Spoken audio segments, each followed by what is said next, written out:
নবীজির জুতো মুবারক একজন ইহুদির বাচ্চা সন্তান নিয়ে বুকের মধ্যে লাগাই রাখতো। একটা দিন যখন নবীজির রহমাতুল লিল আলামিন খবর পেয়েছেন ও ছেলেটা অসুস্থ, নবীজি সবকিছুকে ফেলে ওই ছেলেকে দেখার জন্য চলে গিয়েছেন। সুবহানাল্লাহ। যাওয়ার পরে নবী বুঝতে পারলেন তার আর দুনিয়ার ভিসা বেশিক্ষণ নাই। রবের কাছে দোয়া করলেন, ও আল্লাহ, আমাকে মহাব্বত করে আমার জুতা নিয়েছে, আমাকে মহাব্বত করে আমার জুতা বুকে নিয়েছে। জগৎ যখন জানবে নবীর জুতা বুকে নেওয়ালা জাহান্নামে চলছে, জাহান্নামের আগুনে জ্বলছে, আল্লাহ এটা তো আমার ইজ্জতের ক্ষতি, এটা তো আমার ইজ্জতের ক্ষতি। তুমি না বলেছো ওয়ারাফানা লাকা যিকরাক, তুমিই তো বলেছো ওয়ালা সাওফা ইউতিকা রাব্বুকা ফাতারতা, তুমি তো আমাকে বলেছো ওয়ামা আরসালনাকা ইল্লা রাহমাতাল লিল আলামিন। নবীজি যখন রবের কাছে ফরিয়াদ করলেন, রব দোয়া কবুল করলেন।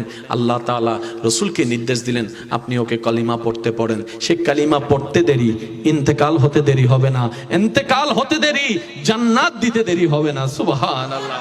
এবার সে নবী রাহমাতুল লিল আলামিন যখন তার দিকে তাকায় বলে, বাবা কালিমাটা তুমি পড়ো। সে বাবার দিকে দেখে, আত্মীয়র দিকে দেখে, নবীর দিকে দেখে।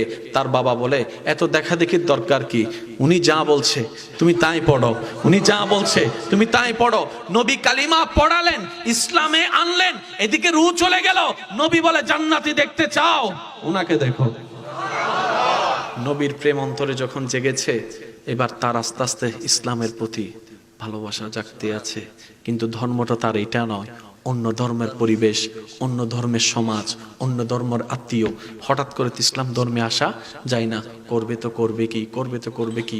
একদিকে দুনিয়া, আরেকদিকে প্রেম, একদিকে দুনিয়া, আরেকদিকে প্রেম, একদিকে অবাস্তবতা, আরেকদিকে পরকালের বাস্তবতা।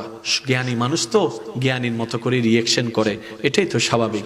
এবার পড়তে পড়তে পড়তে পড়তে পড়তে পড়তে পড়তে পড়তে অজর ধরায় চোখ থেকে পানি পড়ছে।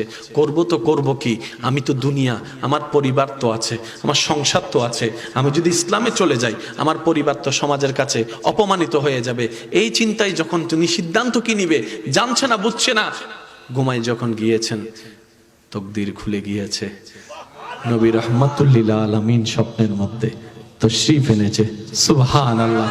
আর নবী বলছেন, মান রাআনি ফিল মানাম, যে আমাকে স্বপ্নে দেখলো সে সত্যি আমি নবীকে দেখলো, সে সত্যি আমি নবীকে দেখলো। কারণ শয়তান আমার রূপ ধারণ করতে পারে না, আল্লাহ শয়তানকে সেই ক্ষমতা দেয় নাই। নবী ওনার স্বপ্নের মধ্যে এসে বলে, আমার প্রেমে এমন বেবুর হয়েছো, কালিমা নসিব করা ছাড়া তো তোমার আর কোনো উপায় নাই। জান্নাত তোমাকে ডাকছে, জান্নাত তোমাকে ডাকছে, আল্লাহর রহমত তোমাকে ডাকছে। নবী ওনাকে স্বপ্নের মধ্যেই কালিমা পড়াই দিলেন। কিছু জিনিস নষ্ট হয় না, জানেন ভাই। আল্লাহর জন্য, নবীর জন্য যা করবেন, এটা জীবনও নষ্ট হবে না। বুঝেন না মনে কথাটা? আপনি আমার জন্য করেন, আমি 3 দিন পরে ভুলে যাব। অনেক সংসার চালিয়েছেন এমন ব্যক্তি, এখন যখন সংসার চালাতে পারে না, ওই ব্যক্তিরাই এখন ওনার দিকে আঙ্গুল তুলে কথা বলে। বুড়া মানুষ, চুপ করে থাকো, ওমা আমি না তোমাদেরকে খাওয়া, কই সেই দিন শেষ। যে কামাবে সংসার তার, ক্ষমতা তার। এমনও পর্যন্ত হয়তো আপনার আমার সাথে একমত হবেন, এক ঘরে 5 ভাই, ছোট ভাই টাকা কামায়, বড় ভাইটা হয়তো তেমন টাকা কামাতে পারে না। আপনি দেখবেন ওই ঘরের এনভায়রনমেন্টটা, আমি সব ঘরের কথা বলছি না, কিছু কিছু ঘরের কথা। দাদা দাদি তো তাদের জন্য নাতি সব এক সমান, কিন্তু অনেক সময় দেখবেন দাদা দাদিও আদর করতে গিয়ে যে টাকা কামায় তার সন্তানকে একটু বেশি আদর করে, তার বউটাকে একটু বেশি সম্মান করে, মহব্বত করে, মূল্যায়ন করে।